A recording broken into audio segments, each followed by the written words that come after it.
Alors bonjour à tous et bienvenue dans cette deuxième semaine de travail pour assurer la continuité pédagogique. Donc vous avez normalement toujours comme point de départ ce fameux Geniali qui vous permet de savoir ce que vous allez devoir faire. Et on va être donc cette fois dans la semaine 2 du 23 au 27 mars, reproduction animale des nuisances pour les voisins. Et vous avez vu que cet exercice, en fait, on va le faire sur 2 semaines consécutives. Il y a une petite faute de frappe, je la corrigerai. Donc c'est la reproduction animale. Alors allons-y. Alors qu'est-ce que vous aurez à faire cette semaine? Toujours les fiches de travail sur laclasse.com à récupérer. On y va dans un petit moment. Dans le travail à faire, vous allez d'abord écouter la vidéo de correction du devoir que je vous avais demandé de faire pour cette semaine. Je vous ai fait une petite correction audio. Alors soit elle sera audio, soit je la mettrai sur laclasse.com. Je mettrai la correction sur laclasse.com. Ensuite, vous allez écouter la vidéo de cours, celle que je suis en train de vous faire actuellement, et vous aurez à remplir la moitié de la fiche. 2 animaux à faire à l'aide du Padlet en lien sur laclasse.com. Je vous explique ça. Dans le travail à rendre, pas de travail à rendre cette semaine. Juste remplir la moitié de la fiche et attendre la correction. Si vous vous ennuyez, vraiment, je vous mettrai un petit lien ici de petits sites sympas que j'ai trouvés en lien avec la SVT. C'est sympa à observer.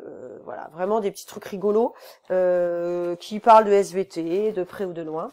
Je vous les mettrai toutes les semaines en fait, comme ça, ça peut vous faire un peu passer le temps de temps en temps.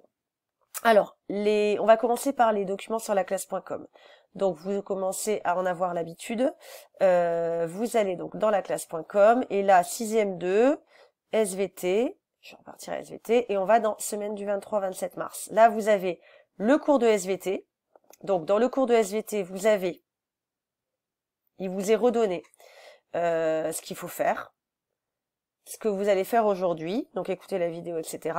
Et ce que vous allez noter dans votre cahier. Vous notez en ce qui est en vert, en rouge et en bleu, en noir sur les instructions à suivre. Donc, je vous laisserai prendre connaissance de ce document. Ensuite, vous avez le Padlet sur lequel vous allez travailler et le travail à rendre. Et je vous ai remis aussi la vidéo de cours pour que vous puissiez l'écouter. Et donc, le travail à rendre, il se dispose de cette manière-là. 4 petits questionnaires qui parlent de 4 animaux différents. La taupe, la libellule, la truite et la grenouille. Alors, de quoi s'agit-il? Je vais vous expliquer un petit peu comment vous allez pouvoir remplir ce document et pourquoi vous allez le remplir, quel va être l'objectif de cette séance. Donc, on y va. Alors comme d'habitude, je les ai embarqués dans une petite histoire et cette petite histoire s'appelle « Des nuisances pour les voisins ». Les élèves déclarent « On ne savait pas, on ne l'a pas fait exprès ». Alors mystère, que peuvent bien avoir fait les élèves pour que les voisins ne soient pas contents? Donc on va aller le découvrir ensemble. La classe de 6e de Madame Bretet, donc vous, a décidé de créer une mare au collège. Il pense que ce serait très joli et très intéressant. Donc l'idée est sympa. On s'était dit, voilà, on va faire une petite mare au collège, comme ça on pourra y observer un certain nombre d'animaux, un certain nombre de végétaux. Et donc on va commencer à creuser cette mare, c'est notre projet de l'année. Tout le monde était content, tout le monde était motivé, tout le monde était prêt à faire cette activité, moi la première. Alors on y va, on creuse, on met une bâche imperméable en dessous et on remplit d'eau. Donc voilà notre mare, et voilà notre jolie bâche imperméable qui retient l'eau, donc notre mare est prête. Impeccable. Les élèves sont du coup très impatients d'y mettre des animaux et des végétaux pour que ce soit plus sympa. Donc très vite, ils me disent, oui, il faut mettre des grenouilles, il faut mettre des poissons, on va y mettre plein de super végétaux, etc. Et là, la prof de SVT leur dit que c'est impossible d'introduire volontairement une espèce. Et qu'il va falloir attendre que les animaux et les végétaux viennent tout seuls coloniser cette nouvelle mare. Voilà, il y a une petite faute de frappe. Alors, du coup, c'est la déception de la part des élèves, parce que la prof a complètement interdit d'y aller ajouter des grenouilles, des poissons, même des végétaux. Il faut attendre qu'ils viennent d'eux-mêmes. Donc ils se disent, mais il se passera jamais rien. Et en fait, quelques temps plus tard, voilà ce qui se passe. La mare est colonisée par des espèces végétales, c'est ce qu'on voit directement sur la photo, même très très très colonisée par des espèces végétales, et pas que. Il y a aussi un certain nombre d'animaux qui sont venus occuper cet espace qui est la mare. Donc les élèves sont très contents, plein de végétaux, plein d'animaux, c'est génial. Alors comme animal, qu'est-ce qu'ils ont vu? Des libellules, ils ont vu des taupes, C'est assez mignon, une petite taupe. Ils ont vu des grenouilles, super beau. Et, bon, plein de moustiques. Plein de moustiques, plein de mouches, voilà. Il y a de la vie. Il y a de la vie végétale, il y a de la vie animale. Et des poissons. Donc déjà, étonnement, très étonné de comment ces animaux ont pu arriver à cet endroit-là, comment ils ont pu commencer à arriver, mais les problèmes commencent vraiment à arriver maintenant. Je vous rappelle notre texte de départ, on est désolé, on l'a pas fait exprès. Les habitants des environs du collège commencent à se plaindre auprès des élèves qui ont construit la mare. Ils sont très envahissants. Exemple, les grenouilles, c'est mignon les grenouilles. Le problème des grenouilles, c'est que leur chant est très bruyant. Et elles sont souvent très nombreuses et elles font souvent beaucoup de bruit. Ça dérange les voisins. Alors les taupes, ben, c'est mignon une taupe. Mais les taupes, ça fait des trous. Et il y a des trous, non pas seulement autour de la mare, mais dans les jardins des voisins.